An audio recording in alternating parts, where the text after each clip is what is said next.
Hello बच्चे लोग, क्या हाल चाल, कैसे हैं आप लोग। मैं हूँ आपके सामने आपका आदित्यानंद और आज बेटा अपन स्टार्ट कर रहे हैं सिलेक्शन एक्सप्रेस में 11th का सबसे last chapter waves. Waves is very very important chapter, जहां तक मेंस और एडवांस दोनों की सवाल है बेटा। वेव्स में क्या आएगा वो अपन देखेंगे और वेव्स के कौन कौन से टॉपिक इंपॉर्टेंट है वो देखेंगे, फिर पीवाईक्यू करेंगे। लेकिन आज मैं एक वर्ड बोलना चाहता हूं। इसे कर लिया तो सिलेक्शन ले आया, ये जो मैं लिखता हूं इसका मतलब किसी ने समझा आज तक? इसका मतलब क्या है यार? क्या सर बोलना चाहते हैं? मैं ये बोलना चाहता हूं कि ये जो मैं तुम्हें 15 क्वेश्चन कराता हूं बेटा, उसका 3 टाइम्स तो तुम्हें करना है। ये मैंने तुम्हें फर्स्ट डे ही कसम दिलवाया था। साथ के साथ जब मैं इसके इंपॉर्टेंट टॉपिक की बात करता हूं कि कौन कौन से क्वेश्चंस बनते हैं, कौन कौन से टॉपिक से इंपॉर्टेंट टॉपिक जिससे कि क्वेश्चंस आता है फ्रीक्वेंटली, वो बताने का ये मतलब होता है कि अगर मैं वो टॉपिक को कवर नहीं कर पाया 15 क्वेश्चन में, सारे वेरिएशंस तो नहीं हो सकते सर। यस, ट्रू है। That's why I am saying कि तुम्हें 3 टाइम्स करना होगा बेटा। जितना मैं करा रहा हूं तुम्हारा सिलेक्शन श्योर शॉट कोई दुनिया की ताकत नहीं रोक सकती। तो ये जो इंपॉर्टेंट टॉपिक है वो क्या है, जरा सबसे पहले वेव को समझते हैं और याद रखेंगे कि इन सारे टॉपिक को कवर कर डाला तो क्वेश्चन छूटने वाला नहीं है और सिलेक्शन बिल्कुल तेरे हाथों में होगा। Wave very very important topic. जरा देखना क्वेश्चन कहां से बनेगा। पहला क्वेश्चन बनता है इसमें वेव इक्वेशन से। वेव इक्वेशन से मैं बात करूंगा अभी तुरंत वेव इक्वेशन की। दूसरा क्वेश्चन बनता है कि किस तरीके से स्ट्रिंग में वेव ट्रेवल होता है जब उसमें टेंशन आता है। तो वेव के वेलोसिटी से क्वेश्चन आता है, वेव वेलोसिटी के ऊपर क्वेश्चन आता है। अच्छा सर, बहुत ही मजेदार बात है। ये दोनों basics fundamental wave equation wave velocity से सॉल्व हो जाता है। तीसरा क्वेश्चन आता है बेटा इसमें standing wave, one of the most important topic. Standing wave, जब मैं स्टैंडिंग वेव को लिखता हूं तो सुपरपोजिशन ऑफ वेव इसमें इंक्लूडेड है बेटा। सुपरपोजिशन ऑफ वेव इंक्लूडेड हो चुका है। दो वेव आया, टकराया। सुपरपोजिशन तो यार तुम ऑसिलेशंस में भी पढ़ते हो, यहां भी पढ़ते हो, वेव ऑप्टिक्स में भी पढ़ते हो, कितनी जगह पढ़ते हो। तो दो वेव आया, एक A1 एम्पलीट्यूड का, A2 का, बीच का एंगल फाइ है, फेज डिफरेंस फाइ है। तो रिजल्टेंट तुम्हें पता है कि वेक्टर सम कर लेते हैं। एसी में भी करते हो ये सब चीज, A1 square A2 square two A1 cos theta. लेकिन स्टैंडिंग वेव का कॉन्सेप्ट बहुत ही इंपॉर्टेंट है। तो स्टैंडिंग वेव का कॉन्सेप्ट जिसे नहीं होगा वो जरूर याद कर लें। और स्ट्रिंग का स्टैंडिंग वेव और ऑर्गन पाइप का कॉन्सेप्ट बिल्कुल सेम होता है। तो एक क्वेश्चन इससे श्योर शॉर्ट आना ही आना है बेटा। और चौथा क्वेश्चन जो बनेगा वो बनेगा डॉपलर से। किससे? डॉपलर इफेक्ट से। ये टॉपिक को अगर तुम अच्छे से कर लिए और थोड़ा सा पांचवा टॉपिक इंटेंसिटी को कवर कर लिया, इंटेंसिटी को, तो यार ये मैक्सिमम कवरेज मिल जाता है जिससे कि क्वेश्चन आने की पॉसिबिलिटी पूरा का पूरा होता है। ऑल्दो मैं सारे टॉपिक को कवर करूंगा अपने लेक्चर में, लेकिन हर एक टाइप के वेरिएशंस 15 पीवाईक्यू में नहीं होते हैं। तो आपसे ये बात चाहिए मुझे आज, एक विश्वास कि यस सर आप जितना कराते हो उसका 3 टाइम्स हम करेंगे और इस तरीके के सारे क्वेश्चंस को कवर अप करेंगे, तब बेटा मजा आ जाएगा जीवन का और आपका सिलेक्शन बिल्कुल आप लोगे, अपने दम पे लोगे, ये मुझे विश्वास है। ठीक है ना? तो जिस तरीके से एकदम जान, देखो मैं तुम्हें क्या ही बताऊं कि अभी मैं ना कल सुबह इंजेक्शन लेके आया था। अभी 5-5 गोली खा रहा हूँ और ये गला ना एकदम जाम है। कुछ मैं ऐसे कर नहीं पाता, कुछ घोट नहीं पाता, मैं खा नहीं रहा हूँ, खाता भी नहीं हूँ। बुखार एकदम ठीक हो गया है, बुखार एकदम ठीक है, बुखार नहीं है मुझे। लेकिन ये गला इतना दर्द रहने, आवाज नहीं निकल रही है। मैंने लिप्स से ज्यादा आवाज लगा रहा हूँ, गला से आवाज नहीं निकाल रहा हूँ। मैं क्यों ये बोल रहा हूँ सुनो, क्योंकि मुझे ना अपने काम को बेस्ट देना है, इसीलिए मैं कर रहा हूँ ये काम। और तुम्हारे लिए सिलेक्शन बहुत इंपॉर्टेंट है मेरे लिए जीवन में। इसीलिए मैं अगर एक लेक्चर बना के दूंगा ना तो मेरा तबीयत ठीक हो जाएगा, ऐसा कुछ हो जाएगा। तो इसीलिए मैं कर रहा हूं। तेरे अंदर भी यही आग होनी चाहिए कि यार मेरे को सिलेक्शन लेना है, चाहे मुझे बुखार लगे, डिसेंट्री हो, कुछ भी हो, दुनिया की कोई ताकत मुझे हिलाने की कोशिश करे, मुझे मेरा सिलेक्शन लेना है। तब तुम्हें कोई दुनिया की ताकत नहीं रोक सकती। अभी पहला एग्जाम है, दूसरा भी आएगा। पहले में जो जान लगाएगा वही दूसरे में फाइट मारेगा। तो अभी तुम ये मत समझना मैं तो दूसरी की तैयारी करूंगा, कुछ ना हुई है भैया। अभी है ना 8-10 दिन यार, जो भी दिन है, वट एवर, 5 दिन है, 7 दिन है, 10 दिन, जो भी है, मैं काउंटिंग नहीं कर रहा हूँ अभी, नहीं जो करना चाहता हूँ। तुम अपने आप को झोंक दो यार बच्चों।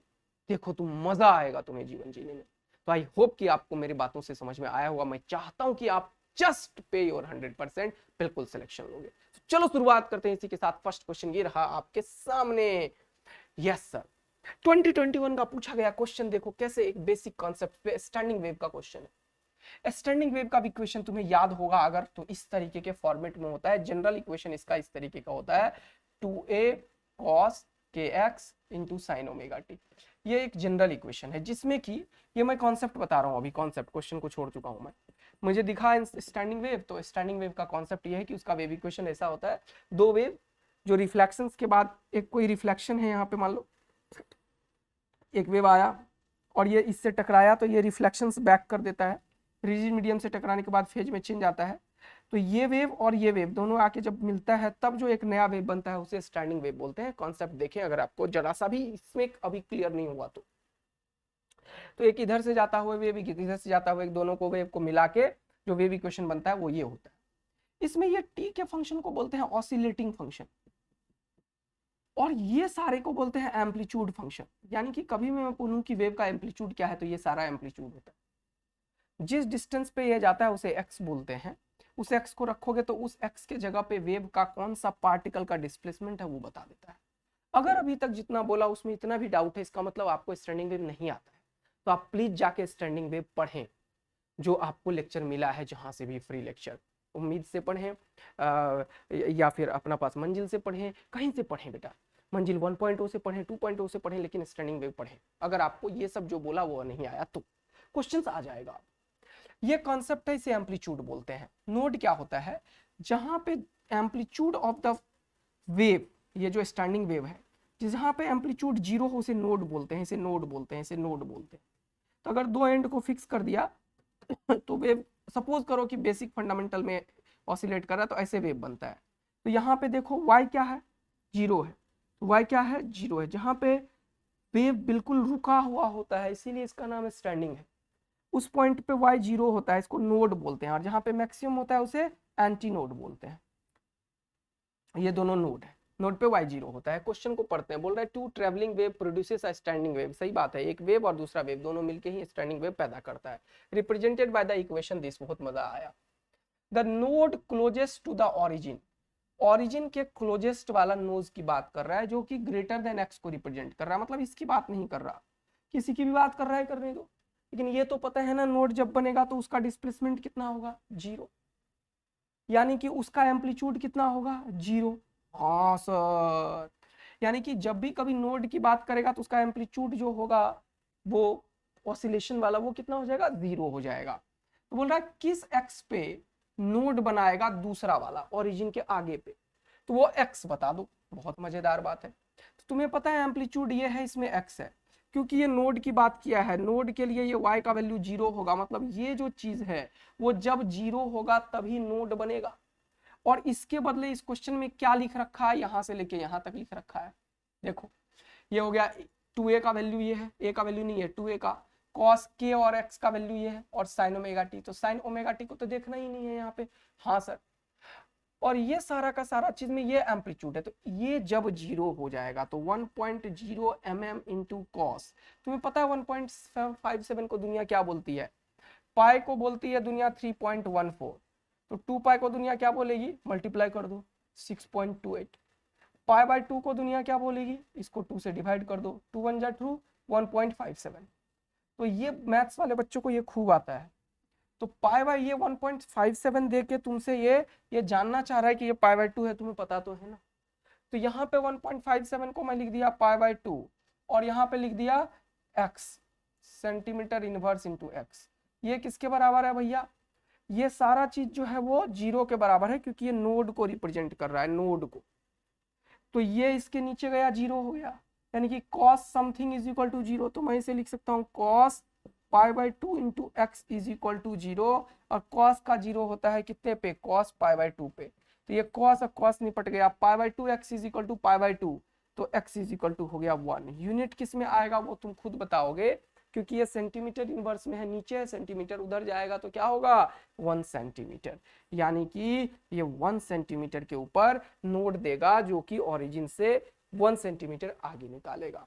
ये बहुत इंपॉर्टेंट कॉन्सेप्ट है स्टैंडिंग वेव का, जरूर पढ़ें। अगला क्वेश्चन ये रहा आपके सामने, सिमिलरली 2021 में पूछा गया फिर से एक क्वेश्चन। बोले दो वेव जो है वो इस तरीके से है, सुपर पोजिशन ऑफ वेव पे क्वेश्चन।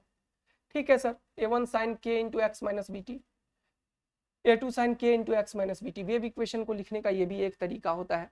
हाँ सर, एम्पलीट्यूड a1 a2 का दे रखा है, x नॉट दे रखा है, ये x नॉट का वैल्यू, एंड वेव नंबर दे रखा है। बोल रहा है the amplitude of the resulting wave. तो दो वेव अगर इस तरीके से a1 a2 का हो और इसके बीच का मान लो ये a1 है, मान लो ये a2 है, और इसके बीच का अगर एंगल हमें पता चल जाए फेज डिफरेंस, ये क्या है, फेज डिफरेंस, तो हम तुरंत से इसका एम्पलीट्यूड रिजल्टेंट का निकाल के बैठ जाते हैं। कितना, root under a1 square plus a2 square plus 2a1 a2 cos five. मजा आ जाता है जीवन में। अब प्रॉब्लम है ये फेज डिफरेंस निकलेगा कैसे। तो फेज डिफरेंस और पार्ट डिफरेंस में एक रिलेशन है। अब इस वेव इक्वेशन को देखो, ये a1 sin k से मल्टीप्लाई करो तो ये kx माइनस के वी टी है, ये इसे हम फेज बोलते हैं। और यहाँ पे देखो, यहाँ पे तो मैं अगर डेल्टा फाइव बोलूँ तो इसका फेज डिफरेंस निकालने के लिए ये फंक्शन सबसे पहले सेम होना चाहिए, और ये इसे फेज बोलते हैं। इसे, ये जो मैं सर्कल कर रहा हूँ इसे दुनिया क्या बोलती है, फेज। फेज मतलब एंगल, फेज मतलब एंगल, फेज मतलब एंगल। तो साइन के आगे वाले सारे चीज को क्या बोलोगे, फेज। इसका फेज ये है, इसका फेज ये है, दोनों का डिफरेंस निकालोगे तो ये ज्यादा लग रहा है तो इसमें से इसको घटा देते हैं। फेज डिफरेंस के टाइम पे अगर ऐसे क्वेश्चन सॉल्व कर रहे हो तो तुम्हें कोई टेंशन नहीं होता है किसमें किसको घटा रहे हो। लेकिन अगर ऑप्शन में माइनस प्लस रहता है तब हम कुछ सोचते हैं, तब जो बड़ा होता है मैग्नीट्यूड ले लेते हैं, तब मैग्नीट्यूड ले लेते हैं। तो फेज डिफरेंस लिया तो ये हो गया के एक्स माइनस के बी टी प्लस के एक्स नॉट, और उसमें से ये घटाओ माइनस के एक्स माइनस माइनस प्लस के वी टी। देखो ये के वी टी निपट गया, के एक्स से के एक्स निपट गया, ये बचा के एक्स नॉट। ये हो गया क्या, फेज डिफरेंस, जिसे मैंने इस क्वेश्चन में किस चीज से रिप्रेजेंट किया है, पाई से। पाई ही तो फेज डिफरेंस है सर। हाँ, यही निकालना अपना कर्म था, आंसर आ जाएगा तुरंत से। यस सर, क्योंकि a1 a2 पता है, cos फाइव का ही वैल्यू चाहिए। तो के एक्स नॉट हो गया फेज डिफरेंस बेटा, फाइव का वैल्यू। तो के का वैल्यू क्वेश्चन वालों ने 6.28 अभी तुरंत बताया, किसके बराबर होता है, 2 पाई के। एक्स नॉट का वैल्यू कितना क्वेश्चन वालों ने दिया है, देखो 3.5, तो इंटू 3.5, तो ये क्या हो गया 7 पाई। 7 पाई को थोड़ा समझते हैं क्या होता है ये। यहां से शुरू किया अगर तो ये हो गया पाई, ये 2 पाई, तो एक पूरा चक्कर में 2 पाई, 4 पाई, 6 पाई, और 6 पाई के बाद यहाँ आया 7 पाई। 7 पाई को दुनिया पाई बोल सकती है, 7 पाई को दुनिया पाई बोल सकती है। अब तुम यहाँ पे अगर cos 7 पाई लिखोगे तो cos पाई में कन्वर्ट हो जाएगा। क्यों, क्योंकि ये जो 2n पाई के मल्टीपल में होता है उसमें लास्ट में ये कर सकते हो, तो 2 into 3 2n pi plus pi, तो cos हो साइन हो कुछ भी हो 2n पाई का वैल्यू पाई ही देता है, तो ये पाई इसीलिए हमने निकाला है। और 7 पाई को 2 2 2 और 1 पाई ले लिया। ये मैथ्स है टोटली, ट्रिगोनोमेट्री। तो cos पाई का वैल्यू ग्राफ से देख सकते हो तुम। cos का ग्राफ कुछ ऐसा होता है, ये पाई/2 होता है, ये पाई होता है, -1 होता है cos पाई का ग्राफ। यानी कि अब अपने को सॉल्व करना है root under a1 square. a1 कितना दे दिया 12, 12 का 144 हो गया। a2 क्या होगा 5, 5 का स्क्वायर 25 हो गया। और ये cos फाइव का वैल्यू कितना दे दिएगा -1, तो ये माइनस यहाँ लिखता हूँ। और ट्वाइस ऑफ a1 a2, तो ट्वाइस ऑफ 5 इंटू 12, तो 5 2 10 इंटू 12, तो माइनस 120 हो गया। 120 144 में कैंसिल करो, हो गया 24। 25 में से 24 ऐड करो, कितना हो गया भैया 9 और 4 49। 49 का रूट कितना हो गया 7। तो आंसर किस में आएगा, mm में। 7 mm is the amplitude of the resultant wave. अगर mm इसने दे ही रखा है तो आंसर हम 7 टिक करके निकलेंगे आगे। क्वेश्चंस बहुत आसान है, बहुत आसान है वेव का। ये क्वेश्चन 2016 में पूछा है। मैं तुम्हें अभी बताने वाला हूँ इस क्वेश्चन का एक तगड़ा कॉन्सेप्ट, क्योंकि ये डायरेक्ट आ सकता है और बाकी बुक में एक एक पेज में ये क्वेश्चन को लोग सॉल्व करते हैं, इंटीग्रेट करते हैं, ये करते हैं, वो करते हैं। तुम्हें एक ऐसा मंत्र बताऊंगा A2 स्टार का धमाकेदार चीज, जो तुम्हें इस क्वेश्चन को 5 सेकंड के अंदर सॉल्व कर सकता है, लेकिन कॉन्सेप्ट सिखाने में थोड़ा टाइम लगेगा। तो क्वेश्चन को पढ़ते हैं और उसके बाद थोड़ा कॉन्सेप्ट यहाँ सीख लेते हैं, और कॉन्सेप्ट यहाँ सीखने के बाद तुरंत से मजा दिला देता हूँ। यहाँ पे बोल रहा है uniform string of length 20 metre, तो मान लेते हैं अभी फिलहाल ये लेंथ जो है वो L है। Is suspended from a rigid. अब यूनिफॉर्म बोल के इसने क्या बोल दिया, इसका जो लीनियर मास डेंसिटी है, मास पर यूनिट लेंथ, वो सब जगह फिक्स है। तो मान लेते हैं मास पर यूनिट लेंथ म्यू है। बोल रहा है अ short wave pulse is introduce at its lowest and. यहाँ पे एक वेव पल्स को जनरेट कर दिया इसने, खूब अच्छे से टक किया, टक, तो क्या होगा, एक वेव पल्स जनरेट हो जाएगा। वेव पल्स टक किया तो ठीक है, एक वेव पल्स जनरेट किया लोएस्ट एंड पे। It starts moving up with a string the time taken to reach the support. ये बड़ा ही फेवरेट क्वेश्चन है, दुनिया का हर एक टीचर कराता होगा, लेकिन तुम्हें अभी A2 स्टार का मजा मिल रहा है। जरा ध्यान देखना होता क्या है। तुम्हें पता है पूरा का पूरा ये रॉड जो है वो हैंग हो रहा है, इसमें मास मास कुछ लटका हुआ नहीं है। तो किसी भी पॉइंट पे अगर मान लो यहाँ से x डिस्टेंस पे तुम यहाँ पे टेंशन देखना चाहो, टेंशन कितना क्रिएट है इसमें, तो टेंशन यहाँ पे क्रिएट सिर्फ इतने मास के चलते होगा। हाँ सर, और इसका मास पर यूनिट लेंथ म्यू है और लेंथ x है, तो इतना मास कितना होगा, मास per unit length into length. ये क्या निकाल दिया मैंने, मास, और नीचे क्या होगा g, तो मास per unit length into length हो गया मास इंटू g, तो ये क्या हो गया mg। क्या हो गया बेटा, mg। अब ये टेंशन जो होगा वो इतने के बराबर होगा किसी भी आर्बिट्रेरी एक्स पे, आर्बिट्रेरी का मतलब किसी भी पॉइंट पे जो कि इसका वैल्यू हमें नहीं पता है। अब अगर मैं पूछूं इस पॉइंट पे वेलोसिटी ऑफ वेव क्या होगा, तो वेलोसिटी ऑफ वेव का फॉर्मूला है √T/μ। अगर नहीं पता तो याद रखिए, स्ट्रिंग के ऊपर वेलोसिटी ऑफ वेव का ये फॉर्मूला है। तो टी का वैल्यू कितना निकल गया है, μxg, किसी भी आर्बिट्री पॉइंट एक्स पे, और म्यू का वैल्यू मी, खुपाच आंसर आ गया √xg। अब यहीं से मजा लेते हैं अपन। अब जैसे ही बच्चा देखता है वेलोसिटी √x का फंक्शन है, मेरा बात याद आता है उसे, और A2 स्टार का मजा लेता है वो। मैंने बताया था जब भी वेलोसिटी √x का फंक्शन होता है इसका मतलब एक्सेलरेशन कांस्टेंट होता है, जो कि बच्चा समझ ही नहीं पाता। ये क्वेश्चन कम से कम 4 बार मेंस और एडवांस में आया हुआ है, 4 बार मेंस और एडवांस में आया हुआ है। बच्चा इसे सॉल्व करने लगता है, जबकि मैं 4 बार तुम्हें बताया कि वेलोसिटी जब भी √x का फंक्शन हो तो एक्सेलरेशन कांस्टेंट होता है। कैसे सर, एक्सेलरेशन v dv/dx से निकाल लो। ओहो हाँ सर, तो v का वैल्यू लिख दो √x और √g लिख देता हूँ इसे dv/dx। तो v का वैल्यू ये है, √g कांस्टेंट है बाहर किया, √x का डिफरेंशिएशन x के रेस्पेक्ट में करोगे तो 1/2 √x आएगा। खपाच √g इंटू √g हो गया g/2। बहुत मजा आया। क्या ये g कांस्टेंट है, हाँ सर। 2 कांस्टेंट है, हाँ सर। इसका मतलब इस वेव का जो एक्सेलरेशन होता है वो ऊपर की तरफ होता है, और इसका वैल्यू कितना होता है भैया, g/2। एकदम महामंत्र A2 स्टार का मिला है, तुम्हें याद रखना है। यानी कि कभी भी वेव अगर कोई नेकेड यूनिफॉर्म वायर पे पल्स जनरेट करता है जिसके नीचे कोई भी मास नहीं है, तो उसका जो एक्सेलरेशन होता है वो कांस्टेंट होता है, g/2 होता है, ऊपर की तरफ होता है। और आंसर ये रहा। तो क्वेश्चन बोल रहा है uniform string of length 20 metre. मजा आया सर, 20 मीटर। अच्छा मान लो इसका लेंथ l है, और अब मैंने तुम्हें क्वेश्चन बोल दिया कि यार यहाँ पे वेव को जस्ट जनरेट किया तो इनिशियल वेलोसिटी हो गया 0, एक्सेलरेशन ऊपर की तरफ हो गया g/2, तो ये l डिस्टेंस कवर करने में कितना टाइम लगेगा इसे, तो तुम क्या बोलोगे, सर s बराबर ut plus half at square equation लगेगा। s बराबर ut plus half at square equation लगेगा। क्यों बेटा, क्योंकि इस बार वेव का एक्सेलरेशन कांस्टेंट है, एक्सेलरेशन कांस्टेंट होने के चलते ये इक्वेशन लगता है।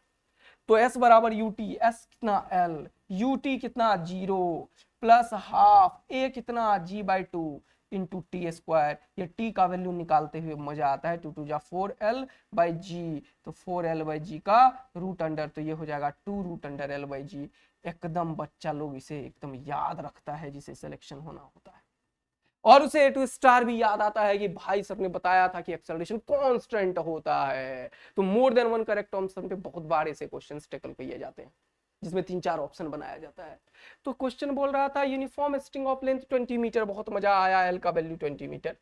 Suspended from a rigid support, a short wave pulse is introduce at the lowest end. यहां पे तुमने किया खपाच, वेव आ गया टक, it starts moving up. Of course ये मूविंग अप है। द टाइम टेकन, तो यही तो हो गया, टाइम का वैल्यू कितना होता है, √l/g2 से, तो हो गया 2। l का वैल्यू कितना 20, g का वैल्यू जो प्रश्न वाला बोलेगा वही लेना, इसमें लिखा नहीं है क्या, g का वैल्यू 10 ले लेते हैं। तो ये 10 मीटर पर सेकेंड स्क्वायर हमने लिया, और आंसर आया खुपाच आंसर आया 2√2 सेकेंड। और कैसे तुमने 1 सेकेंड में क्वेश्चन को सॉल्व किया, यदि तुम्हें ये कॉन्सेप्ट पूरा अच्छे से आता हो। अगर रियल में मजा आया तो तगड़ा वाला दिल विल प्यार व्यार बरसा दो और बोल दो सर ऐसे ही मस्त मजा हमें आया। ये क्वेश्चन बहुत बार आया है इसलिए आ सकता है, इसलिए मैं तुम्हें एक बढ़िया चीज समझा भी दिया। 2√2 को टिक करेंगे और अगले क्वेश्चन की तरफ बढ़ेंगे मेरे प्यारे बचवा लोग।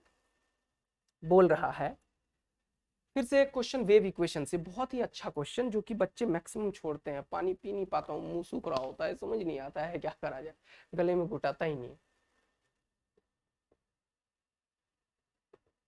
ऐसे करता हूँ यार। बहुत बुरा हाल है, क्या बताऊं, गार्गल कर करके थक गया हूं। देखो इधर बोल रहा है the amplitude of the wave disturbance.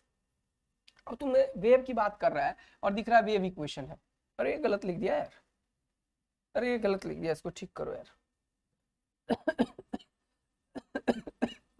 ये नहीं है, ये है 1 + x का स्क्वायर होता है, ये वेव इक्वेशन ही नहीं है। ठीक है, देखो इधर पहले बोल रहा है amplitude of the wave disturbance propagated in the positive x direction. तो कोई भी वेव अगर इस तरीके से प्रोपगेट करता है लेफ्ट टू राइट, तो हमेशा इसका वेव इक्वेशन का फंक्शन हम कुछ मानते हैं।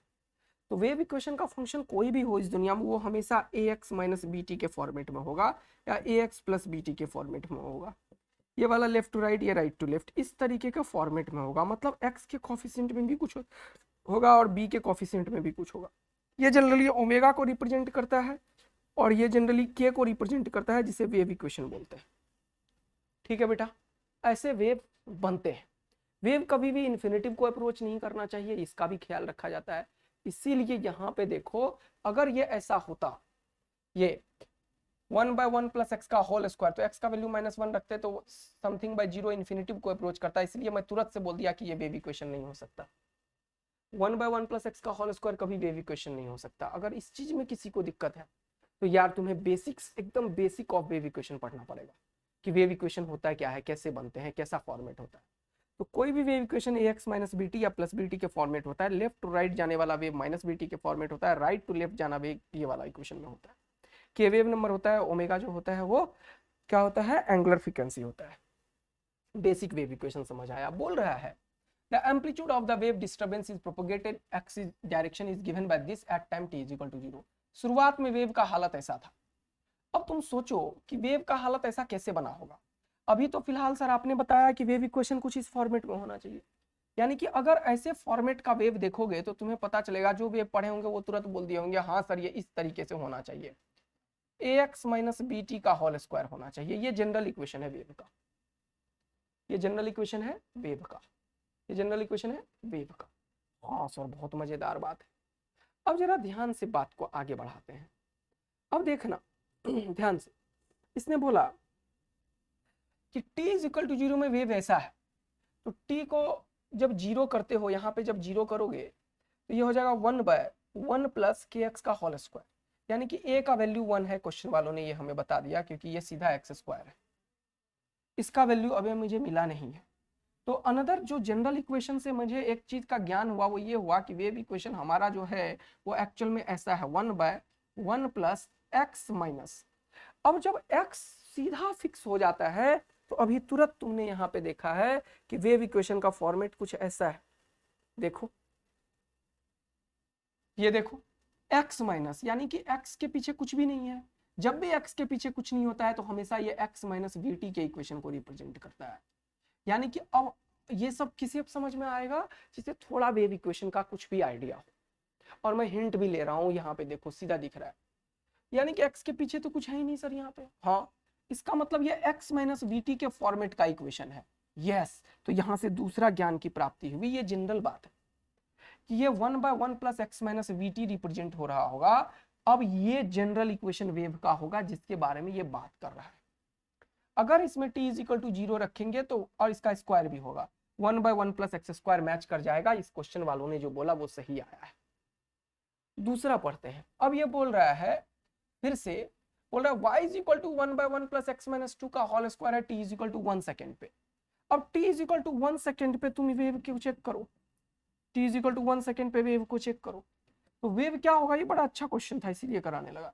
वेव क्या हो जाएगा 1/1 + x माइनस t का वैल्यू 1 रखोगे तो क्या लिखोगे v का होल स्क्वायर। और क्वेश्चन वालों ने बोला कि t = 1 पे जो वेव है वो क्या है, ये है, तो इसको इससे कंपेयर कर दो 1/1 + x - 2 का होल स्क्वायर। अब पूछा क्या, बोल रहा where x and y in the meter, बोल रहा the shape of the wave does not changes during the propagation, the velocity of the wave is. तो कंपेयर करो इन दोनों इक्वेशन को, तो x से x 1 से 1 ये सारा फॉर्मेट सेम है, तो जिस जगह पे जो होता है वही आंसर होता है। वेलोसिटी ऑफ द वेव का आंसर आ गया 2 मीटर/सेकेंड। अगर मजा आया तगड़ा वाला तो तगड़ा वाला आग लगा दो। नेक्स्ट क्वेश्चन ये रहा आपके सामने। फिर से एक और क्वेश्चन, लेकिन ये प्रेशर वेव के ऊपर है जो साउंड वेव को रिप्रेजेंट करता है। प्रेशर वेव का क्वेश्चन है जो कि साउंड वेव को रिप्रेजेंट करता है। जरा देखिए बच्चे, मजा लेंगे आप लोग जीवन का। बोल रहे हैं assume that the displacement s in the air of propagation, the pressure difference delta p created by the sound wave displacement s further depends on the speed of the sound wave v। मतलब ये displacement wave की बात किया, velocity of the wave की बात किया, change in pressure की बात किया। बोला density of the wave is rho and the frequency is F, frequency की बात किया। बोल रहा है डेल्टा पी ये है, वी ये है, रो ये है, एफ ये है, सबका वैल्यू दे दिया जो जो यहाँ पे लिखा हुआ। बोल रहा है then S will be of the order of. अब बोल रहा है एस का वैल्यू क्या होगा, तो तुम्हें प्रेशर वेव का ज्ञान होना चाहिए। तो प्रेशर वेव जो होता है साउंड वेव के केस में होता है delta P is equal to B K S. ये फॉर्मूला कहां से आया sir, pressure wave sound wave का। कहीं भी देखोगे प्रेशर एम्पलीट्यूड के फंक्शन में ये फॉर्मूला दिखेगा। ठीक है बेटा, सीधा वेव इक्वेशन में साउंड वेव का पहला टॉपिक देखोगे तुरंत से प्रेशर वेव का एम्पलीट्यूड का फंक्शन ये होता है बी के एस। अब के क्या है, वेव नंबर, किसके बराबर होगा तुम बताओ। अभी तुरंत बताया कि V is equal to omega. हाँ सर, अभी तुरंत बताया कि ओमेगा का वैल्यू दे रखा है, क्या नहीं दे रखा है, छोड़ दो। तो अपने को के का वैल्यू चाहिए, के का डायरेक्ट वैल्यू है क्वेश्चन में, डेल्टा पी का वैल्यू है, वी का वैल्यू है, वी का वैल्यू ओके, और फ्रीक्वेंसी का वैल्यू है तो ओमेगा का भी वैल्यू निकल जाएगा। ठीक है, चलो कोई बात नहीं है। और क्या है, एस का वैल्यू पूछा, तो अब देखो ध्यान से, बी क्या है, बल्क मॉडुलस। बी को क्या बोलते हैं, बल्क मॉडुलस, बल्क मॉडुलस। अब देखो ध्यान से थोड़ा सा, अब बी का तो वैल्यू दिया नहीं है। अब याद करो प्रोपगेशन ऑफ साउंड वेव का बल्क मॉडुलस में, जब बल्क मॉडुलस में साउंड वेव प्रोपगेट करता है तो ये होता है यहाँ पे inertia properties bye elastic properties. तो यहाँ पे ये बल्क मॉडुलस डिवाइडेड बाय रो के बराबर हो जाता है। जैसे कि कोई रॉड के केस में फॉर्मूला क्या होता है, रूट अंडर यंग मॉडुलस। यहाँ पे क्या होता है, बल्क मॉडुलस बाय रो। तो बल्क मॉडुलस का वैल्यू निकालोगे तो स्क्वायरिंग बोथ साइड, तो बी का वैल्यू क्या हो जाएगा, रो बी स्क्वायर। ये सारे फॉर्मूले वेव का एकदम पता होना चाहिए। तो रो बी स्क्वायर फॉर्मूला बी का निकल गया। के का फॉर्मूला हो गया ओमेगा बाय वी, के का फॉर्मूला हो गया ओमेगा बाय वी, और ओमेगा का वैल्यू इसने दिया नहीं है तो कोई बात नहीं है, थोड़ा सा और देखते हैं, आ जाएगा आंसर, कोई बात नहीं है। ठीक है, तो सबसे पहले पूछा क्या, एस का वैल्यू, लेकिन इसने फ्रीक्वेंसी दे रखा है यार। इसने क्या देखा है, फ्रीक्वेंसी, और ये क्या है, एंगुलर फ्रीक्वेंसी। इसी को लिख दो 2 पाई एफ। हाँ सर, ये तो पता है हमें। तो क्या निकल गया यहाँ से, के का वैल्यू, के का वैल्यू क्या आ जाएगा, 2 पाई, के का वैल्यू क्या आ जाएगा, 2 पाई एफ। क्या हो जाएगा, 2 pi F divided by we. तो सब चीज का आंसर निकल गया। के का भी वैल्यू एफ और वी के टर्म में निकल गया, एफ का वैल्यू पता है, वी का वैल्यू पता है, वी का वैल्यू पता है, रो का वैल्यू पता है। तो अब पुट करते हैं इसमें, तो बी का वैल्यू कितना निकला, रो वी स्क्वायर।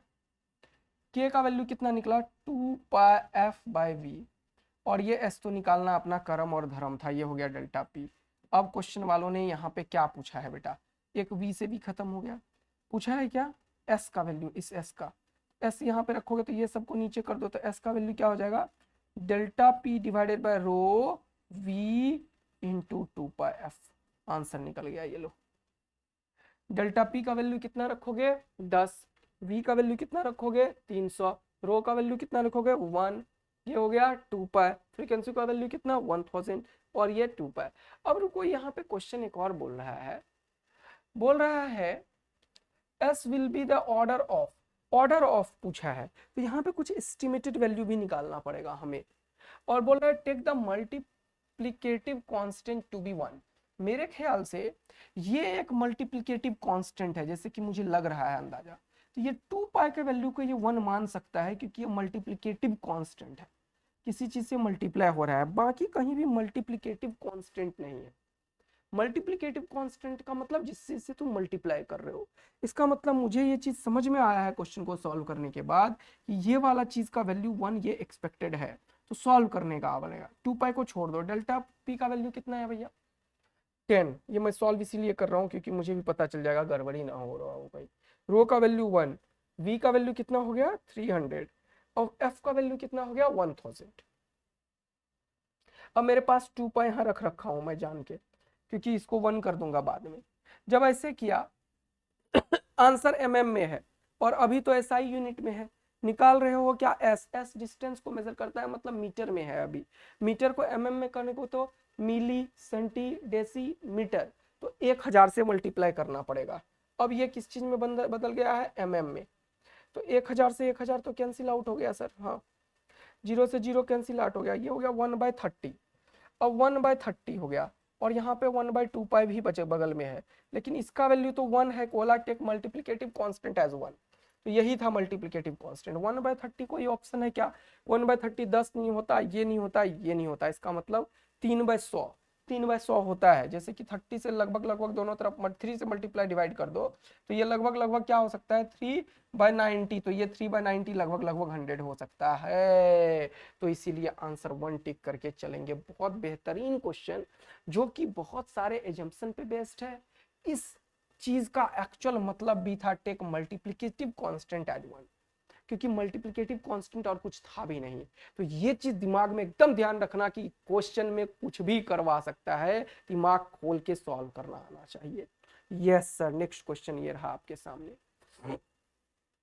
अब बोल रहा है कि a small speaker delivers 2 what of audio output, what है तो पावर है, पी आउटपुट जनरेट करता है।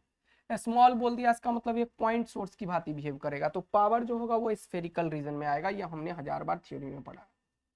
तो अगर पी पावर है तो किसी भी जगह पे जो इंटेंसिटी होता है वो होता है पावर बाय एरिया, क्योंकि ये स्फेरिकल रीजन वाला एरिया होगा तो एरिया रेडियस r है, तो मान लो 4πr² होगा। मजा आया, ये इंटेंसिटी निकल गया। बोले at what distance from the speaker will one detect 120 decibel intensity of sound. बोला 120 इंटेंसिटी उसे मिलना चाहिए, किस आर पे। फिर क्या बोला है, given reference intensity of the sound as 10⁻12, तो ये पता ही है कि reference intensity 10⁻12 watt per metre square ही होता है, अगर तुमने इस क्वेश्चन को किया है तो इसीलिए ये क्वेश्चन की प्रैक्टिस कर लेना। फॉर्मूला क्या होता है इंटेंसिटी का, जो ये जो डिटेक्ट किया, कितना किया 121 डेसी, तो ये डिटेक्टेड, ये जो स्पीकर डिटेक्ट किया है वो कितने का किया, 120 डेसिबल का। पूछ क्या रहा है, आर का वैल्यू पूछ रहा है। तो मान लिया किसी आर पे जो इंटेंसिटी है वो ये है, तो यहाँ पे जो डिटेक्टेबल इंटेंसिटी होता है जिसका कि साउंड लेवल बीटा से रिप्रेजेंट करते हैं, वो होता है 10 log I/I0। I जहाँ पे ये इंटेंसिटी होता है, I0 रेफरेंस इंटेंसिटी होता है, बीटा का वैल्यू बोलते हैं साउंड लेवल, जो कि डिटेक्ट कितना किया 120 dB, ये dB में यूनिट होता है, इसीलिए ये लॉगरिथमिक यूनिट dB में मेजर होता है। जो थ्योरी पढ़े होगे उससे शायद थोड़ा ध्यान होगा। 120 रख दिया, फिर से लॉग। यार तुम्हें एक और क्वेश्चन कल परसों दिया था लॉग वाला, एक बच्ची बोल रही थी सर ये नहीं सॉल्व करना आया। बेटा कैसे करोगे फिर, एग्जाम में तो लॉग आएगा, यहाँ भी आएगा, वहां भी आएगा, और न्यूक्लियाई चैप्टर में भी आएगा थोड़ा मोड़ा, तुम्हारे केमिस्ट्री में भी 2-3 जगह आएगा, तो इसको सीखो फिर। तो फिर से हो गया क्वेश्चन खत्म। और बीटा का वैल्यू ये पता है, 10 पता है, लॉग पता है, आई का वैल्यू p पता है, p का वैल्यू 2 पता है। ओ भाई साहब, 2/4πr² पता है, 2 जा 4, ये आंसर हो गया 1/2πr², ये हो गया I0 का, I का वैल्यू, I0 का 10⁻12 हो गया। सब चीज पता है, क्या नहीं पता है, एक ही R नहीं पता है। सॉल्व करना अगर आता है लॉगरिथम तो R का वैल्यू निकल जाएगा। फिजिक्स हो गया है खत्म बेटा, सीधा फॉर्मूला पे बेस था। अगर लॉगरिथम नहीं आता है तो बेटा प्लीज सीखिए, अंडरस्टैंड इट, अभी नहीं सिखा पाऊंगा मैं इतना कम समय में। यस सर, चलिए ये क्वेश्चन सॉल्व करना था। अगला फिर से एक और बेहतरीन क्वेश्चन बोल रहा है uniform thin rope of length 12 metre and mass 6 kg। अच्छा, लेंथ का भी मास है 6 kg, तो इसका म्यू कितना हो जाएगा, मास पर यूनिट लेंथ 6/12 हो जाएगा। चलो ये बात समझ में रखा। Hence vertically from a rigid support and the block of mass 2 kg is attached at the free end। देखो यहाँ पे इसने क्वेश्चन में बोला कि ये 2 kg का है, लेकिन उसमें नहीं था जहाँ पे 2√10⁻g सिखाया था तुम्हें मजा दिला के। फिर बोल रहा है transverse short wave train, wave train तो मतलब वेव यहाँ से जनरेट कर दिया। Wavelength 6 centimetre is produce at the lower and, यानी कि यहाँ पे बॉटम में जो वेवलेंथ दिया है, यानी कि वेवलेंथ एट बॉटम वो कितना है, 6 सेंटीमीटर का है, लिख लो बजा रहा है। फिर बोल रहा है क्या, what is the wavelength of the wave train, ये क्या क्या लिख दिया यार, इन सेंटीमीटर। अरे ये सब बकवास लिख दिया क्या, ये सब लिखने की क्या जरूरत थी, इन centimetre. When it reaches the top of the rope. अच्छा, ये वेव ऐसे चलता हुआ जाएगा, यहाँ पे जब पहुंच जाएगा तो बोलेगा वेवलेंथ बताओ, तो ये लैम्डा बी लिखा तो लैम्डा टॉप लिख देता हूँ, इसका वैल्यू इसने पूछा। अब तुम्हें लाइट के बारे में या किसी भी वेव के बारे में ज्ञान की आवश्यकता है कि जब भी मीडियम चेंज होता है, यहाँ मीडियम चेंज हो रहा है, कैसे सर? क्योंकि इसका यहाँ पे जो टेंशन होगा वो डिफरेंट होगा और यहाँ पे टेंशन डिफरेंट होगा, तो इसका जो इनर्शिया प्रॉपर्टीज है, समझ रहे हो, वो टेंशन वो चेंज हो रहा है, इसका मतलब मीडियम चेंज हो रहा है, रस्सी एक जैसा नहीं रहा, क्योंकि टेंशन चेंज होगा तो वेलोसिटी ऑफ वेव चेंज होगा, और वेव का वेलोसिटी चेंज होता है तो इसका क्या चेंज नहीं होता है? फ्रीक्वेंसी। ऑलवेज वेव का कांस्टेंट होता है, इसीलिए वेवलेंथ चेंज होता है। वेव का वेलोसिटी चेंज होता है और फ्रीक्वेंसी कांस्टेंट रहता है, इसीलिए वेवलेंथ को चेंज होना पड़ता है, क्योंकि एक रिलेशन है हमारे पास, क्या क्या वेलोसिटी ऑफ द वेव जो होता है वो क्या होता है? वेवलेंथ इनटू फ्रीक्वेंसी, और फ्रीक्वेंसी ऑलवेज कांस्टेंट होता है, ये किसी मीडियम पे डिपेंड नहीं करता। तो क्योंकि वेलोसिटी चेंज करेगा वो तुम्हें मैंने दिखा दिया, क्योंकि वेलोसिटी का फॉर्मूला होता है √T/μ। हाँ सर, क्योंकि टी चेंज करेगा, यहाँ पे टी कुछ और होगा, टी बॉटम होगा और यहाँ पे टी टॉप होगा, दोनों अलग अलग है, इसीलिए इसका वेलोसिटी चेंज करेगा। अगर वेलोसिटी चेंज करेगा तो वेवलेंथ को चेंज होना होगा, जिससे कि फ्रीक्वेंसी कांस्टेंट रहे। तो हो गया क्वेश्चन सॉल्व यार। अब ये तुम्हें पता है कि v1/λ1 कांस्टेंट होता है, तो मैं यहाँ से एक इंफॉर्मेशन गैदर किया और बोला कि v1/λ1 एक कांस्टेंट होता है जो कि फ्रीक्वेंसी के बराबर होता है। तो यहाँ का v1 और λ1 का रेशियो और यहाँ का v1 और λ1 का रेशियो कांस्टेंट होगा, क्योंकि फ्रीक्वेंसी कांस्टेंट होगा। तो वो लिख दिया मैंने v1/λ1 = v2/λ2। अब मुझे निकालना है वेवलेंथ यहाँ का λ2 मतलब ऊपर वाला, तो λ2 को मैंने लैम्डा टॉप का नाम दिया है, तो लैम्डा टॉप, और ये किसके बराबर हो जाएगा? ये v2/v1 × λ1 के बराबर होगा। क्वेश्चन हो गया सॉल्व, कहानी हो गया खत्म। वेलोसिटी ऑफ वेव को निकालने का तरीका मैंने तुम्हें ये रहा बताया हुआ बेटा। तो अब अगर तुम v2/v1 को सॉल्व करोगे तो तुम लिखोगे v2/v1 इज नथिंग बट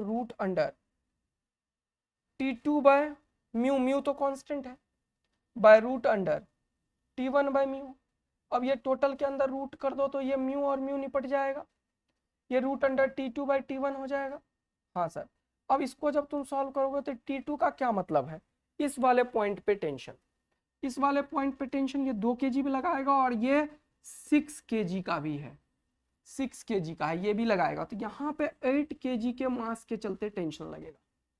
तो यहाँ पे 8 kg मास का क्या हुआ? 8g नाम का टेंशन, और T1 यहाँ पे टेंशन सिर्फ इस मास के चलते लगेगा, तो ये 2 × g के चलते टेंशन क्रिएट होगा नीचे वाले पे। तो ये हो गया 2g के चलते, तो g से g निपट गया, 2 4 जा 8, तो आंसर क्या हो गया? 4 का √, यानी कि कितना हो गया? 2, यानी कि v2/v1 का मतलब हो गया 2, तो यहाँ पे रख दो v2/v1 हो गया 2 और λ1 का वैल्यू प्रश्न वालों ने बोल दिया 6, आंसर हो गया 12 सेंटीमीटर। किधर है ये? टिक करो, आंसर निकालो। देखो ये क्वेश्चन इतना बेसिक था, लेकिन कितने कॉन्सेप्ट को इसने मिक्स किया। एक बेसिक कॉन्सेप्ट को मिक्स किया कि मीडियम चेंज होने से फ्रीक्वेंसी पे कोई फर्क नहीं पड़ता है, उसको यूज किया। वेलोसिटी √T/μ होता है और टेंशन दोनों जगह डिफरेंट होता है। बेसिक फंडामेंटल पे क्वेश्चन फ्रेम होता है, अगर तुम जानते हो तो फोड़ोगे, इसमें कोई दो राय नहीं है बचवा और बचवी लोग। तो एंजॉय करेंगे बेटा फिजिक्स को और मार्क्स लाएंगे तगड़ा वाला। नेक्स्ट क्वेश्चन की बात करते हैं अपन, देखते हैं। A wire having a linear mass density this, इसका वैल्यू म्यू का वैल्यू दे दिया इसने यार, ये is stretched between the two rigid support of the tension 900, tension का भी वैल्यू दे दिया। The wire resonate at frequency of 500 hertz, the next higher frequency at which the same wire resonates is 550। एक फ्रीक्वेंसी दे दिया 500 का hertz का, और दूसरा क्या? नेक्स्ट मतलब इसके बाद वाला का ही बात कर दिया 550 का। अब क्या बोल रहा है? बोला length of the wire is. अब जब भी कोई वायर 2 रिजिड सपोर्ट से बंधा हो, जब भी कोई वायर 2 रिजिड सपोर्ट से बंधा हो, तब इसका जो फ्रीक्वेंसी का फॉर्मूला होता है वो क्या होता है बेटा? होता है NV/2L। हाँ सर, और पहला वाला, दूसरा वाला जो होगा वो क्या होगा? N+1V/2L। हाँ सर, बहुत मजा आया। एक तो NV/2L, दूसरा N+1V/2L। ये कैसे कहां से आया? फंडामेंटल फ्रीक्वेंसी का formula, when 2 ends is fixed, direct formula, बहुत काम का। अब क्या बोल रहा है कि पहला वाला ये जो है वो 500, इसके आगे वाला तो एक ऐड किया, तो ये इन दोनों का डिफरेंस कर दूंगा तो कितना आएगा? 50। तो मैं लिखता हूं F2 - F1। F2 minus F1 का वैल्यू कितना है 50। यहाँ पे क्या है v/2l को कॉमन ले लेता हूं तो क्या आंसर आता है जल्दी से देखेंगे। यहाँ आ गया n+1 और यहाँ -n, तो n+1 - n, खुपाच आंसर आ गया v/2l। बहुत मजा आया। v/2l का वैल्यू है 50, निकालना क्या था लेंथ, यानी कि l का वैल्यू निकालने के लिए हमें v/2 × 50 करना पड़ेगा, यानी कि v/100 आंसर आ गया। अब हमें क्वेश्चन में v नहीं है। ऐसे क्वेश्चन सॉल्व होता है, करके देखो तो क्या है। और वेलोसिटी ऑफ वेव तो तुम्हें निकालना बताया ना यार, v = √100t/μ। हाँ सर, t का वैल्यू कितना है 900। ओहो हो, म्यू का वैल्यू कितना है 9 × 10⁻⁻4, तो 10⁻⁻4 है, यानी कि ये अगर खोलोगे तो ऊपर चला जाएगा 10⁻4। इसका क्या है रूट, 9 से ये हो गया 100 में गया, ये 4 0 और 2 6 0, 6 0 को क्या करोगे यार तुम, 6 0 को क्या करोगे, एक पे 6 0 लगा दोगे तो 3 और 3, तो 3 0 बाहर निकल जाएगा, तो 1000 बाहर निकल जाएगा। तो v का वैल्यू हो गया 1000 डिवाइडेड बाय 100, एसआई में चलता जा रहा है, तो मीटर में ये खुपाच टकाक टकाक आंसर क्या हो गया 10 मीटर। मजा लो जीवन का। देखो क्या मजेदार क्वेश्चन को फ्रेम किया, स्टैंडिंग वेव के फ्रीक्वेंसी को यूज करा के, वेलोसिटी को यूज करा के लेंथ निकलवा दिया, और यही छोटे क्वेश्चन पूछे जाते हैं। कितना मजा आएगा बच्चों को जो ये क्रैक करके आएगा। The tuning fork is vibrating eight 250 hertz. The length of the shortest close organ pipe. देखो ध्यान से, ऑर्गन पाइप हो या स्ट्रिंग हो, दोनों का फॉर्मूला सेम होता है। कॉन्सेप्ट सीख लो और A2 स्टार का मजा लेना जीवन में हमेशा। अगर एक एंड फिक्स हो, एक एंड फिक्स का टेक्निक अलग होता है, यहाँ पे रिंग लगा के इसे टाइट किया जाता है, तुम लोगों को ये नहीं पता, इसे वन एंड फिक्स बोलते हैं। तो वन एंड फिक्स का फॉर्मूला और ऑर्गन पाइप जो एक तरफ क्लोज होता है, इसका फॉर्मूला दोनों सेम होता है रिजोनेटिंग फ्रीक्वेंसी का। और इसका फॉर्मूला होता है NV/4L। फंडामेंटल का फॉर्मूला होता है NV/4L। दूसरा, अगर दोनों एंड फिक्स हो स्ट्रिंग का, या फिर दोनों एंड ओपन हो, या फिर दोनों एंड क्लोज हो, ये तुम्हारे में नहीं होता। ऑर्गन पाइप क्लोज का मतलब होता है वन एंड क्लोज, याद रखना। अगर कभी भी लिखा हुआ है क्लोज ऑर्गन पाइप क्वेश्चन में, क्लोज ऑर्गन पाइप, इसका मतलब वन एंड क्लोज होता है। क्या होता है वन एंड क्लोज, क्या होता है मतलब वन एंड क्लोज, क्या होता है मतलब वन एंड क्लोज। लेकिन टू एंड क्लोज या टू एंड ओपन का फॉर्मूला एक ही होता है, जो कि स्ट्रिंग के दोनों एंड फिक्स की तरह होता है, और वो होता है NV/2L। ये चीज याद रखना यार बच्चों। अब बोल रहा है क्या, tuning fork is vibrating eight 250 hertz. बोल रहा है shortest close organ pipe. Shortest की बात किया मतलब फंडामेंटल फ्रीक्वेंसी की बात किया, जिसका कि फॉर्मूला, क्लोज का मतलब होता है वन एंड क्लोज, जो कि होगा NV/4L। क्या होगा NV/4L। और ये किसके बराबर है 250, जहां पे शॉर्टेस्ट बोल के उसने n का वैल्यू 1 बोला मुझे। अब क्या पूछा है इसने, बोल रहा है that will resonate with the tuning fork will be dash centimetre, मतलब L का वैल्यू पूछा, तो L को इधर करो। Velocity of sound in air होता है 340, V का वैल्यू 340 दिया, 4 × 250 करो, जो आया वो आंसर टेक करो और मजे लो जीवन का।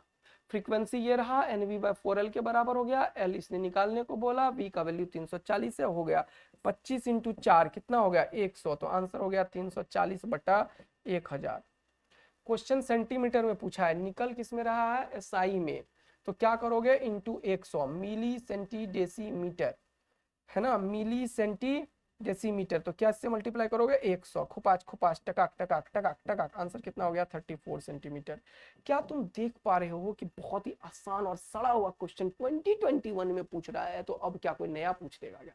इंजॉय करो और 4 डालना है तुम्हें वेव का।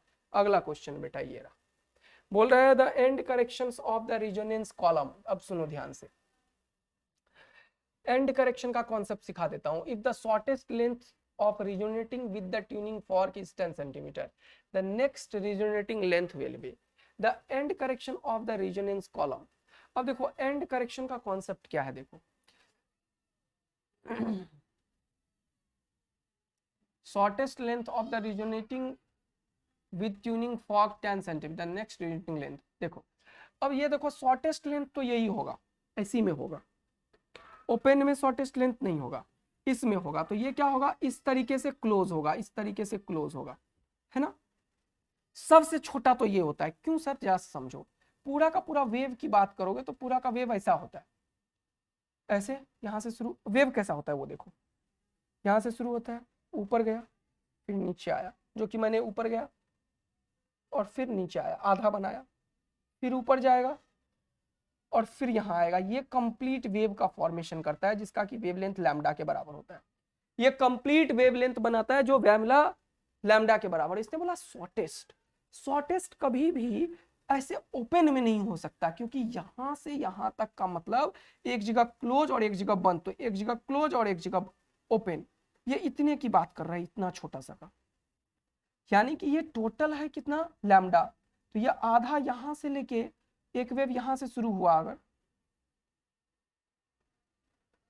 थोड़ा गलती एक्स्ट्रा बना दिया है, रुको रुको रुको, कुछ उल्टा बना दिया, कुछ उल्टा बना दिया, देखो रुको, थोड़ा सा रुको।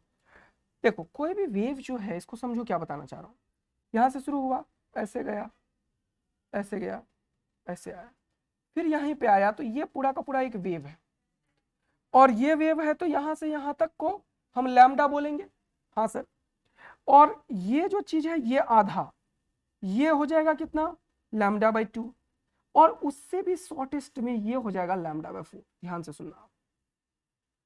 तो सबसे शॉर्टेस्ट जो रिजोनेटिंग हो सकता है वो एक जगह पे क्लोज और एक जगह पे ओपन हो सकता है, वो ऐसे ही फॉर्मेट में होगा। इसने वही बोला, शॉर्टेस्ट लेंथ जो रिजोनेटिंग कॉलम का है वो 10 सेंटीमीटर है। तो यहां पे इसने बोला L1 का वैल्यू 10 सेंटीमीटर है। लेकिन होता क्या है, ये ओपन होने के बाद ये मैक्सिमा यहां नहीं बनाता है एंटीनोड, ये थोड़ा ऊपर बनाता है, इसीलिए एंड करेक्शन का कॉन्सेप्ट आता है यहां पे।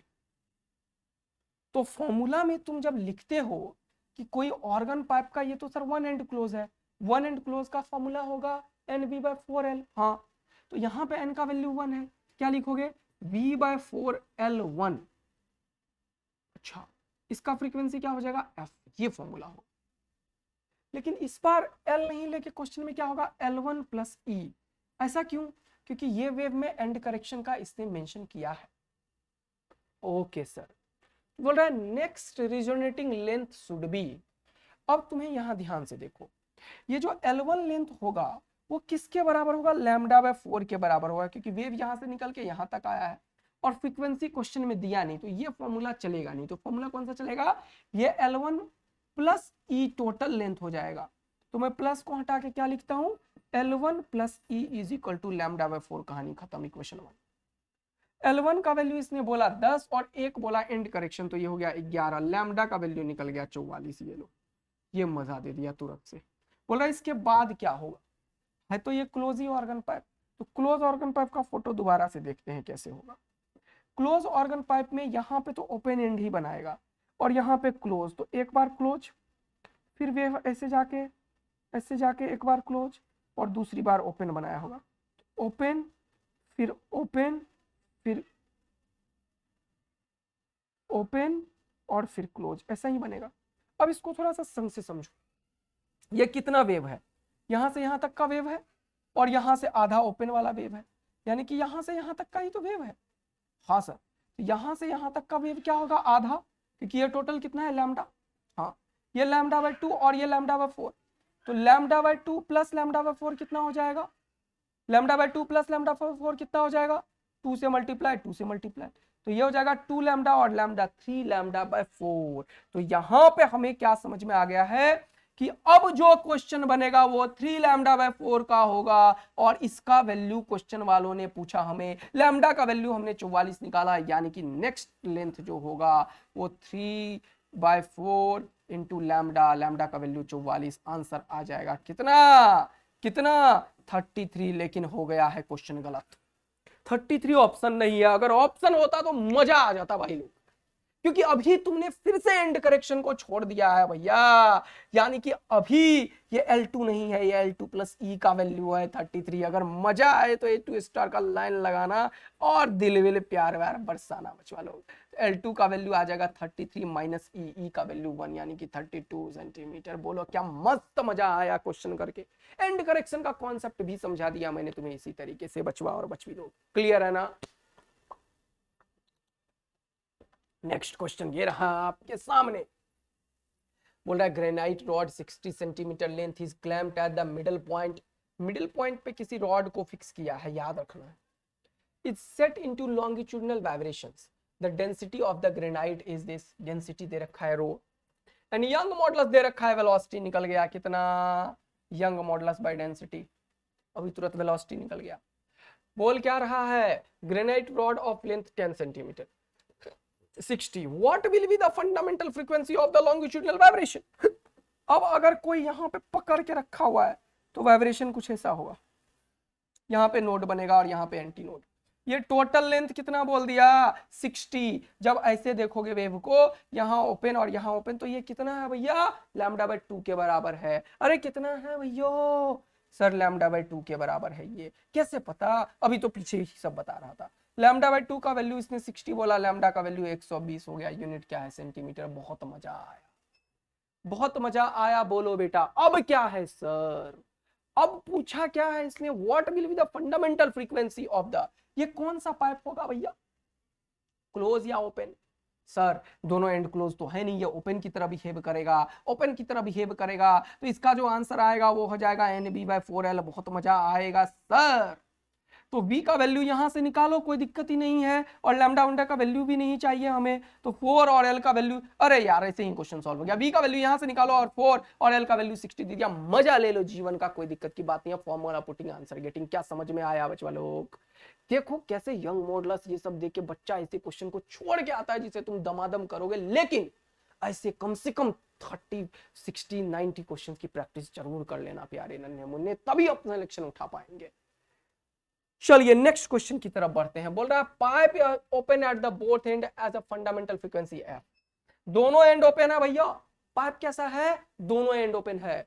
बोथ एंड ओपन पाइप का फंडामेंटल मैंने अभी तुरंत बताया, दोनों एंड ओपन हो या दोनों एंड क्लोज हो या स्ट्रिंग का दोनों एंड हो, इसका फंडामेंटल फ्रीक्वेंसी का फॉर्मूला होता है V/2L। बहुत मजा आया। इक्वेशन 1 बोल रहा है the pipe is dipped vertically in the water, अब इसको उठा के पानी में डाल दिया, यानी कि पानी में डाल दिया, कहां तक, half of it is in water, half पानी के अंदर है बेटा, यानी कि अब लेंथ L/2 ही काम का है, क्योंकि ये अब क्लोज यहीं पे हो चुका है, मीडियम जहां पे चेंज हुआ वहीं पे क्लोज हो गया है।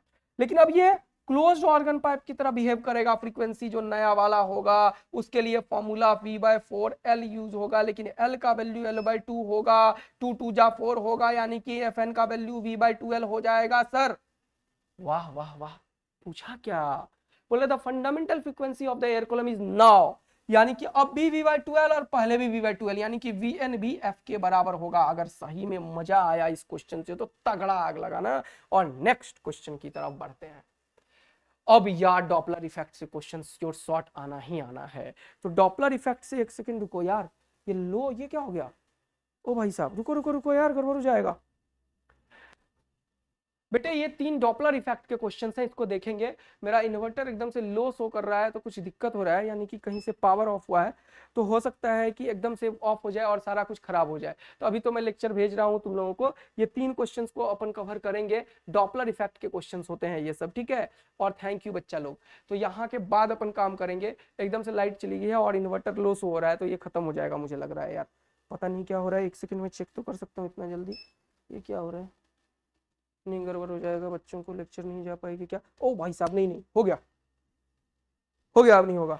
ओ स्विच ही ऑफ हो गया था, रुक जा यार, देख लिया मैंने कि कोई घर में ऐसे बच्चा लोग आया अभी, वो स्विच ही ऑफ कर दिया होगा यार, बच गया। ओ मैं तो गया इन्वर्टर। चलो अब क्वेश्चन कर लेंगे। हाँ ये लो, चलो Doppler effect is very very very very important बेटा, ठीक है।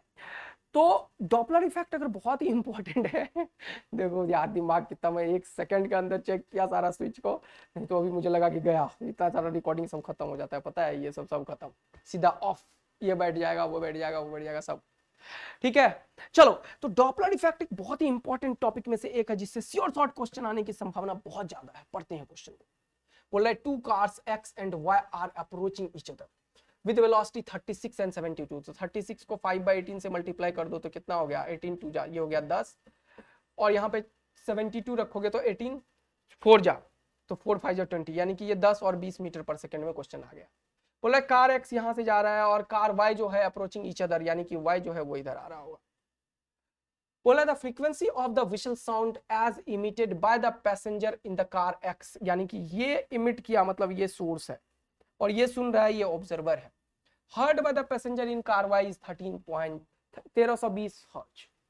If the velocity of sound in air 340 the actual frequency. अब तुम्हें मैं कोई भी दुनिया का क्वेश्चन हो किसका, डॉपलर का, यूं सॉल्व करोगे। एक चीज याद रखो, फ्रीक्वेंसी का फॉर्मूला क्या होता है, ये होता है velocity of sound in air plus minus velocity of sound in air minus plus. अब ध्यान से देखना, याद करवा रहा हूं फॉर्मूला एक।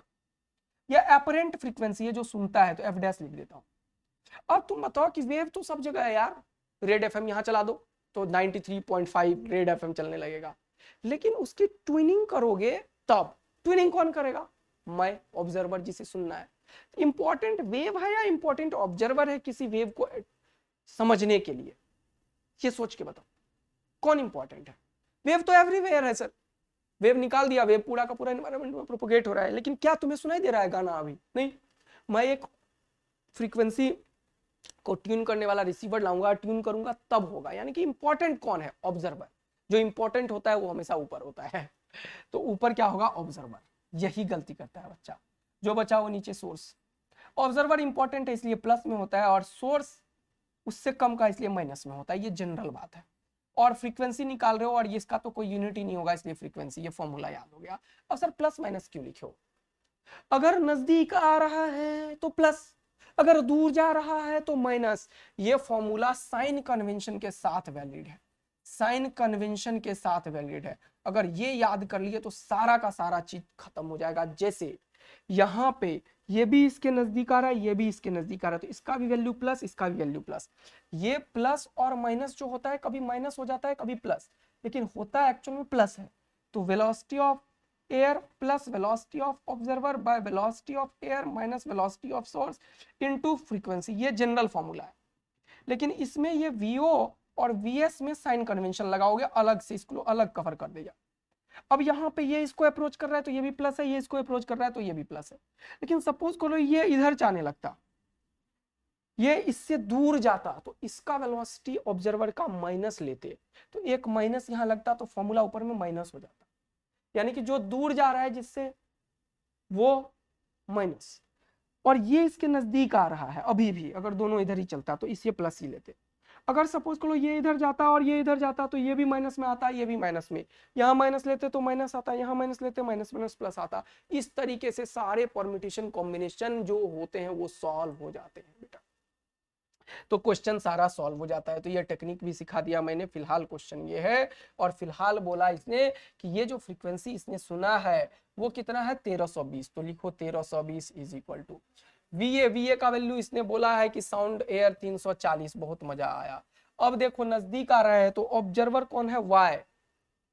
ऑब्जर्वर कौन है, वाई, तो वाई कितने का होगा 20 का, ये दूसरा वाला, तो ये हो जाएगा +20, और नीचे कितना होगा 340। इसमें से कितना लेस करोगे, ये माइनस ही होगा 10, तो ये कितना हो जाएगा 330, और ऊपर में क्या है फ्रीक्वेंसी। क्यों, क्योंकि यही तो नहीं पता है। बोल रहा है if the velocity of sound in air then the actual frequency, यही है एक्चुअल फ्रीक्वेंसी। ये निकालने को बोला, नहीं निकाल लोगे यार। ये कितना हो गया 1320 इंटू 340 में से 10 को घटाओ, कितना होगा जल्दी बताओ, 330, और नीचे 360। ओ भाई 360 को 2 से मल्टीप्लाई करोगे तो कितना हो गया 360, ये 0 से 0 खत्म हो गया, और ये 36 है ना, तो 12 से, हाँ 12 1 जा 12, और 12 1 जा 12, 12 3 जा 36, 3 11 जा 11 11 जा 121 होता है। 1210 किधर है, नहीं है यहाँ, 1210 हर आंसर हो गया। बोलो क्या तुम इंजॉय किए हो बच्चों इस क्वेश्चन को। तो ऐसे ही क्वेश्चंस टेकल करना होता है। ये क्वेश्चंस को आराम से तुम अटेम्प्ट करना। ये थोड़ा अच्छा क्वेश्चन है, होमवर्क दे देता हूँ। 2 बार यूज होगा फॉर्मूला इसमें।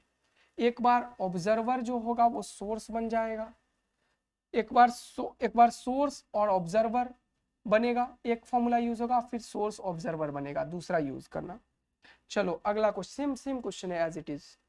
ये क्वेश्चन को ध्यान से देखो, इसका डायग्राम बोला है, डायग्राम क्वेश्चन में नहीं दिया हुआ था, ये मैंने देख लिया था कि सी फिगर है, लेकिन हमारे टाइपो कर दिए हैं, तो ये है एक्चुअल में इसका डायग्राम। ये डायग्राम है। चलो क्वेश्चन पढ़ते हैं। बोल रहा है sound source S is moving along the straight track with speed V. With speed V से साउंड सोर्स स्ट्रेट ट्रैक पे चल रहा है and is emitting sound of frequency V naught nu naught. अच्छा न्यू नॉट का frequency भी है, इसका फ्रीक्वेंसी को न्यू नॉट ऐसे घुमा के लिखना, ठीक है। An observer is standing at a finite distance at the point O from the track. तो ओ पॉइंट पे फाइनाइट डिस्टेंस पे ट्रैक से है, ये कुछ भी डिस्टेंस है मुझे नहीं पता, let it be capital D मान लेता हूं अभी, ये क्वेश्चन वालों ने बोला मैंने माना है, let it be. The time variation of the frequency heard by the observer is best represented by. बोला कौन सा ग्राफ इसमें बेस्ट रिप्रेजेंट कर रहा है फ्रीक्वेंसी का वेरिएशन टाइम के रिस्पेक्ट में। तो सोचो कि जब भी तुम ऐसे क्वेश्चंस में करते हो किसी हाइट पे होता है तो हमेशा यहाँ से एक लाइन ड्रॉ करके, ये एंगल इंपॉर्टेंट है क्योंकि तुम जानते हो कि वेलोसिटी का ये जो फॉर्मूला मैंने यहाँ पे बताया है वो फॉर्मूला कब यूज होता है, जब ये जो है ये along the line of the observer and source हो। तो ये वेलोसिटी ऑफ ऑब्जर्वर और सोर्स जो होता है ये हमेशा इन दोनों को मिलाने वाले लाइन के अलोंग होना चाहिए। तो v का ये वाला कंपोनेंट हो जाएगा v cos थीटा। तो ये जो सोर्स है जो निकाला है साउंड, इसका वेलोसिटी v नहीं लेके v cos थीटा यूज होगा, और ये तो रुका हुआ है रेस्ट पे, तो इसका कोई वेलोसिटी ही नहीं ऑब्जर्वर का। तो इसका जो फ्रीक्वेंसी सुनेगा उसका फॉर्मूला क्या होगा, velocity of sound in air plus minus velocity of observer जो है ही नहीं, divided by velocity of sound in air. और यहाँ पे ये इसके अप्रोच कर रहा है तो माइनस का फॉर्मूला है और ये प्लस का, तो ये हो जाएगा v cos थीटा। और इन ये अपरेंट फ्रीक्वेंसी जो सुनेगा इनटू फ्रीक्वेंसी, अब ये चेंज नहीं हो रहा है, ये चेंज नहीं हो रहा है, इसमें चेंज क्या हो रहा है, ये cos थीटा चेंज हो रहा है। अब ध्यान से देखो, जैसे तुम यहाँ पे आओगे तो बताओ थीटा बढ़ रहा है घट रहा है, सर बढ़ रहा है। यहाँ पे आओगे तो थीटा 90 हो जाएगा, थीटा 90 होगा तो इस वेलोसिटी का कोई कंपोनेंट ही नहीं आएगा, और वैसे भी देखो cos 90 खत्म हो जाएगा। इसका मतलब कि शुरुआत में डिनोमिनेटर कम होगा सर, और धीरे धीरे डिनोमिनेटर बढ़ेगा। क्यों? क्योंकि ये चीज घटेगा। क्यों? क्योंकि cos थीटा डिक्रीजिंग फंक्शन, ये अपने आप में घट रहा है थीटा बढ़ने से, यानी कि घटने वाला चीज खुद ही घट रहा है, यानी कि ये वाला चीज बढ़ रहा होगा। कोई चीज जो घट रहा है वो खुद ही घट रहा है, तो जो घटने वाला चीज खुद ही घट रहा है यानी कि ये बढ़ रहा होगा। यानी कि डिनोमिनेटर जैसे ही तुम यहां से यहां जा रहे हो बढ़ रहा है, तो फ्रीक्वेंसी क्या हो रहा होगा, घट रहा होगा। ओहो, कब तक? जब तक कि ये इसके सामने ना आ जाए। अब क्वेश्चन को आगे पढ़ते हैं। बोल रहा है T not represents the instant when the distance between the source and observer is minimum. Minimum distance तो पॉइंट और लाइन के बीच में यही होता है, परपेंडिकुलर, यानी कि ये वाला टाइम टी नॉट है। यानी कि टी नॉट पे फॉर्मूला क्या हो गया जरा देखो, टी नॉट पे फॉर्मूला हो जाएगा ये वाला चीज का cos 90, ये खत्म हो जाएगा, फॉर्मूला हो जाएगा टी नॉट पे VA by VA into F. अरे भाई ये तो मजेदार, खूब आज, यानी कि अपरेंट फ्रीक्वेंसी सुनने वाले फ्रीक्वेंसी के बराबर हो जाएगा जब ये यहाँ पे आएगा, यानी कि टी नॉट पे फ्रीक्वेंसी के बराबर हो जाएगा। क्या यह है? नहीं, गलत। टी नॉट पे फ्रीक्वेंसी के बराबर हो जाएगा, ये हो सकता है। टी नॉट पे फ्रीक्वेंसी के बराबर हो जाएगा, गलत। टी नॉट पे फ्रीक्वेंसी के बराबर हो जाएगा, हो ही नहीं रहा, गलत है। कि आंसर आया, टिक करो और मजा लो जीवन का। और भी चीज समझा सकता हूं, मैंने बोला क्या, ये डिनोमिनेटर घट रहा होगा, मतलब यहाँ पे एक चीज बहुत इंपॉर्टेंट है कि ये वाला चीज घट रहा है, यानी कि डिनोमिनेटर बढ़ रहा होगा। डिनोमिनेटर बढ़ रहा होगा तो ये घट रहा होगा। देखो शुरुआत से घट रहा है, घट रहा है, घट रहा है, घट रहा है, घट रहा है। कब तक? टी नॉट तक। ऐसा कोई ग्राफ ही नहीं है। बोलो क्या तगड़ा मजा आया ये 2 स्टार का बच्चा लोग, तो एकदम मजा लो, एंजॉय करो। थैंक यू बच्चा लोग, लव यू बच्चा लोग। वो जो 2 बार रिफ्लेक्शंस वाले क्वेश्चन है सॉल्व करके मुझे बताना सर हमने किया है, जरूर कर लेना। डॉपलर, स्टैंडिंग वेव और वेव इक्वेशन से क्वेश्चन आने की पॉसिबिलिटी बहुत ज्यादा है मेंस और एडवांस में। तो मिलते हैं अब मैं जोश के साथ। ऑल द वेरी बेस्ट बच्चा लोग। 11th पूरा कंप्लीट हो गया है, आप लोगों के लिए कुछ नया चीज सोचा जा रहा है, तो देखते हैं अब कब मिलेंगे। लेकिन मैं सेंटर ऑफ मास और कॉलिजन्स का जरूर आपको लेक्चर वेरी सुन भिजवा रहा हूं, और एरर का। तो थैंक यू बच्चा लोग, लव यू बच्चा लोग। मजेदार, दमकदार, चमकदार तरीके से पढ़ते रहिए और मजे लेते रहिए। बाय बच्चा लोग, लव यू बच्चा लोग। God bless you, all the best.